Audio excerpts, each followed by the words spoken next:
Casos de demência como o Alzheimer devem triplicar no Brasil até 2050. Com o envelhecimento da população, cresce também o desafio para famílias e para o sistema de saúde. Diante deste cenário, especialistas destacam a importância do planejamento antecipado para garantir mais dignidade ao paciente. Para falar sobre o tema, eu converso agora com a doutoranda em Bioética e Direitos Humanos pela Universidade de Brasília, Nelma Melgaço, direto da capital federal. Nelma, seja bem-vinda. Muito obrigada, Milton, pelo convite. Estou à disposição. Nelma, como se explica esse crescimento acelerado de casos de demência no Brasil, no mundo e aqui, inclusive, em Santa Catarina? Quais são as principais causas desse fenômeno? A principal causa, né, que os estudos demonstram, as pesquisas, é realmente a expectativa de vida.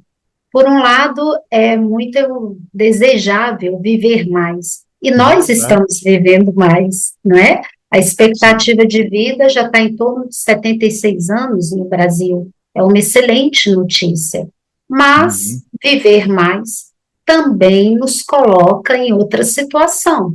A probabilidade de desenvolver uma doença crônica ou uma doença neurodegenerativa, que é o caso do Alzheimer, né, um tipo de demência, ela também aumenta. Estudos mostram que de cada 4 pessoas idosas, uma terá ou tem um tipo de demência. Então, o principal motivo é exatamente a expectativa de vida, né, que aumentou. E como isso afeta, digamos, a prática, a rotina das famílias e também dos cuidadores e do próprio sistema de saúde? É um grande impacto, né, receber um diagnóstico de Alzheimer. Isso afeta, logicamente, o paciente, toda a sua rede de apoio. Então, em primeiro lugar, a gente destacar a importância do acolhimento. E o SUS tem feito, né, ele não é perfeito, mas tem feito um excelente trabalho nesse aspecto, né, de acolher esse paciente. Inclusive, o SUS, ele já tem disponibilizado medicamentos para atrasar o avanço da doença, retardar o avanço da doença, porque Alzheimer não tem cura, infelizmente, até o momento. Então, nós precisamos retardar esse quadro, porque nós sabemos que vai chegar o ponto em que o paciente vai perder totalmente a sua autonomia, a sua autodeterminação. Você tem um plano chamado de Plano Avançado, chamado de PAC. Como é que ele funciona na prática? Então, o Plano Avançado de Cuidado, ele está previsto na Política Nacional de Cuidados Paliativos. E como ele funciona? A cada consulta ali no ambulatório, com o paciente, vão se anotando, né, vão fazendo anotações no seu prontuário. Quais os valores desse paciente? Quais as necessidades? Qual é a sua vontade? Isso é importantíssimo, porque esse paciente, ele vai perder a sua capacidade de decisão. Então, lá na frente, quando ele já não consegue decidir nada, ele já não tem discernimento, nós vamos olhar o registro ali no prontuário sobre o que ele queria, né? Posso dar um exemplo muito prático.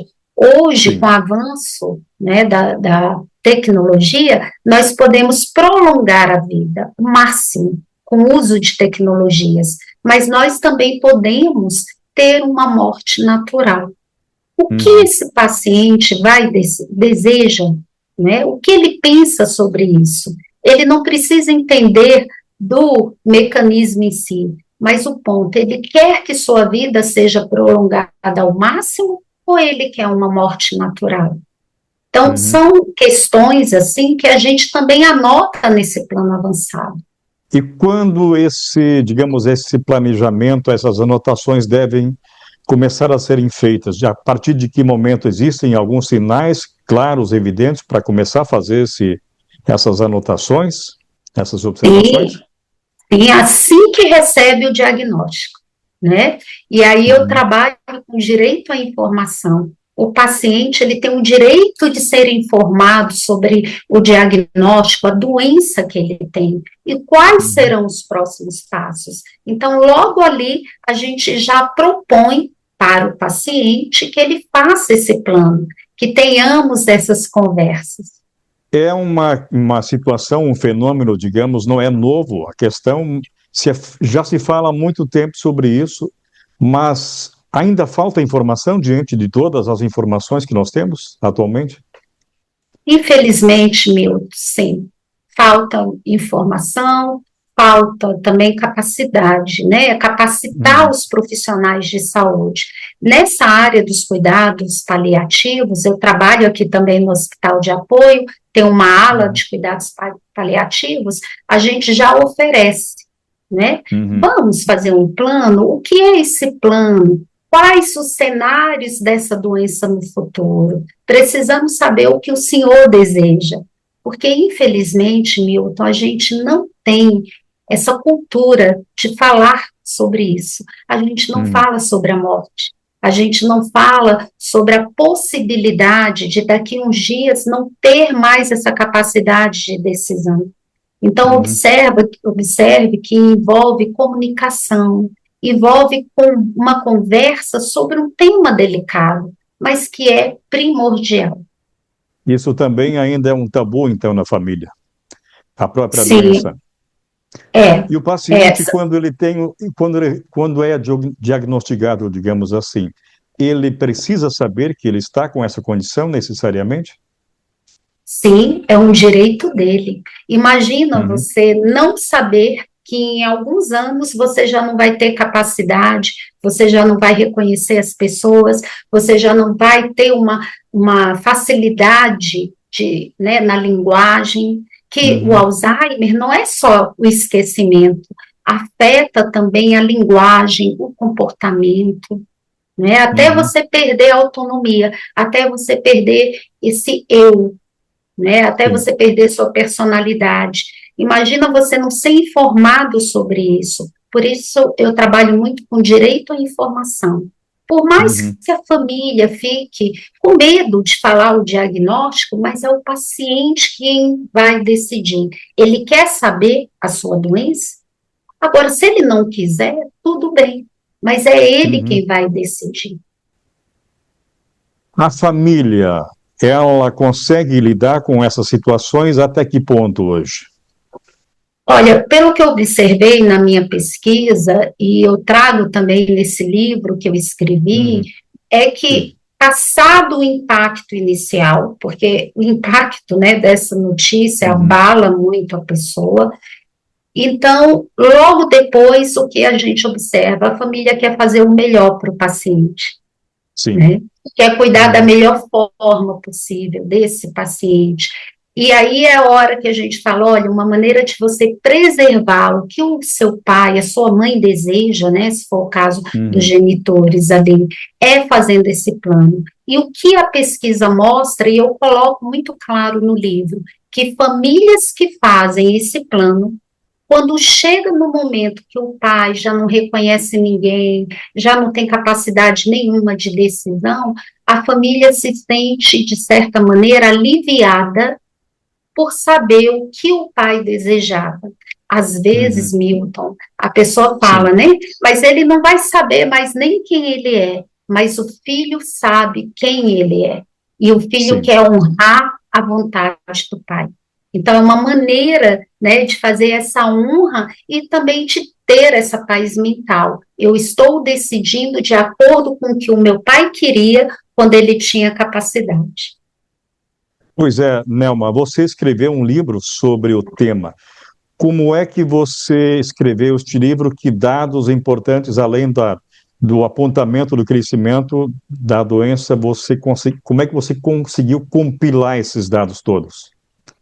Então, eu fiz um estudo que eu falo um pouco no início sobre o envelhecimento no mundo. Como eu sou da área do direito, eu falo muito da autonomia, da autodeterminação da pessoa, mesmo com esse diagnóstico, e aí eu trago a pesquisa que eu fiz no Canadá, na Austrália e também no Reino Unido. Como eles estão lidando com esse fenômeno, né, do envelhecimento, e como eles estão lidando com o paciente com demência.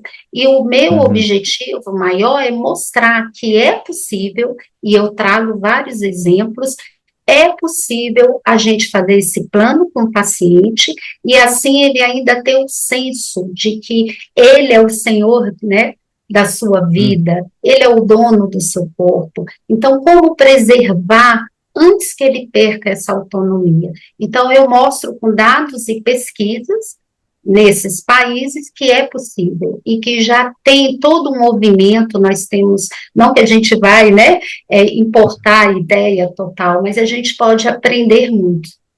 Como é que é o nome do seu livro e como as pessoas podem adquiri-lo, Nelva?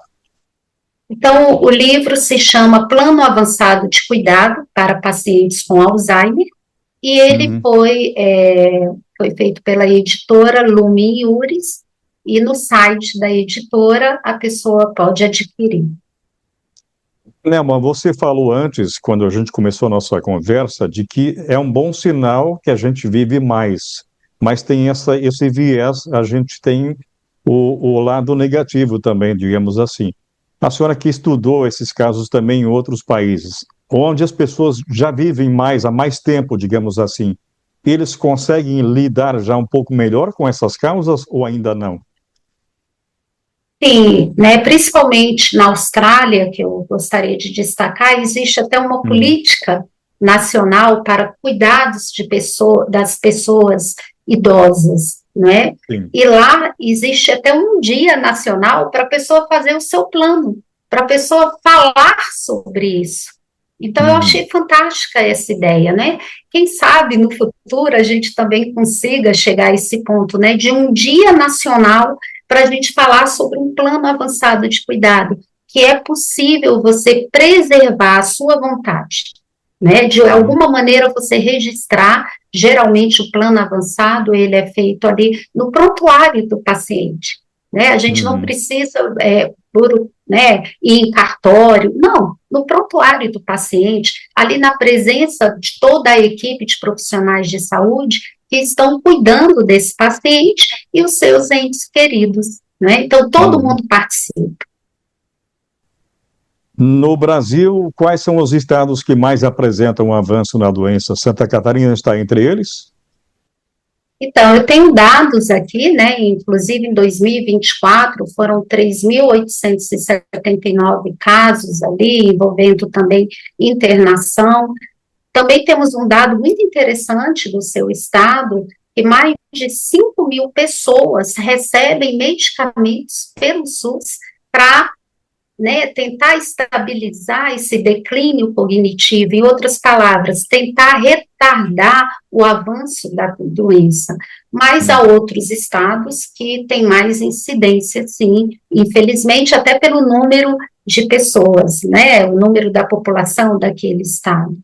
Bom, a gente, nesses casos, sempre fala em prevenção. Existem formas de prevenir. Quais são os principais cuidados, só para a gente lembrar alguns? Isso. Apesar de não ser, né, uma especialista em saúde, mas como a gente lê muito e pesquisa, a atividade, né, atividade em todos os sentidos, atividade física, atividade mental. Eu li recentemente uma pesquisa, Milton, que falou a importância do relacionamento. Olha, isso tem um impacto na sua saúde mental, né? Aprender um novo idioma, aprender outras habilidades, tudo isso faz, né, com que o cérebro continue ali numa atividade melhor, podemos dizer assim. Mas nós sabemos que a pessoa, né, é uma probabilidade, né, não tem uma receita certinha para a gente seguir, mas sem dúvida exercícios, leituras, né, estar em movimento. E ressalto as nossas relações. Nesse mundo tão digital, né, nós precisamos priorizar aquele almoço de domingo, conversar com os nossos entes queridos. E, Nelma, como é que o sistema público está desejável, o trabalho feito pelo SUS, por exemplo, nessa área?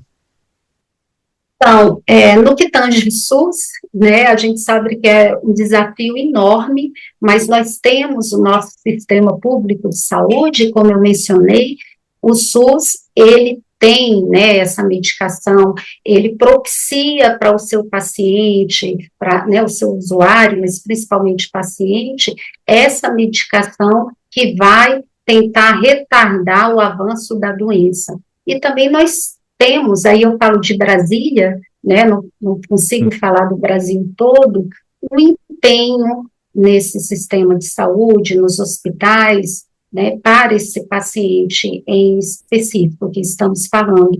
Mas se tem um ponto positivo, pode ser que o desafio é enorme, né, mas o ponto positivo é o acesso a essa medicação. Nelma, você está no doutorando, não é? Você vai apresentar a sua tese quando e qual vai ser o principal foco? Vai ser o cuidado, exatamente, é isso? Eu continuo estudando paciente idoso, né, que é a minha paixão, e amanhã eu serei uma pessoa idosa, e Todos nós, né? tenho, Esperamos. todos nós, né, queremos viver mais. Tenho, infelizmente, tive caso na minha família de dois pacientes, né, queridos, que já faleceram, tiveram demência, e esse livro é o resultado do mestrado, e eu agora continuo na pesquisa, eu quero me aprofundar mais, e dentro do meio acadêmico e do cuidado em saúde, eu pretendo continuar falando sobre esse plano e validar um plano aqui no nosso país, assim como tem em outros países. Nelma, para finalizarmos a nossa conversa aqui, orientação a senhora deixa para as famílias que estão enfrentando ou podem enfrentar esta realidade no futuro? É um desafio, é um impacto, assim, que a princípio a pessoa fica sem chão, né?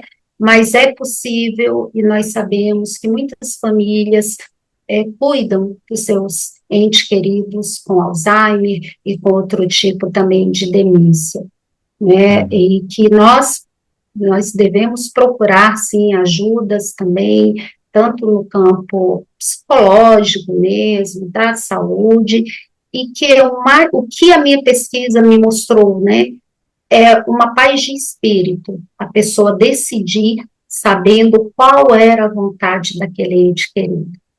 Então, por Uhum. isso eu trabalho muito, né, com o plano, porque o plano vai ajudar o familiar a decidir em momentos mais críticos dessa doença. Ok, assim eu conversei com a doutoranda em Bioética e Direitos Humanos pela Universidade de Brasília, diretamente da capital federal, Nelma Melgaço. Nelma, eu agradeço muito a sua disponibilidade, parabéns pelo seu trabalho desenvolvido e esperamos que ele possa ajudar as famílias e as pessoas, de forma geral, que estão ou que enfrentarão uma situação como essa. Eu Muito obrigado. agradeço a oportunidade também. Muito obrigada.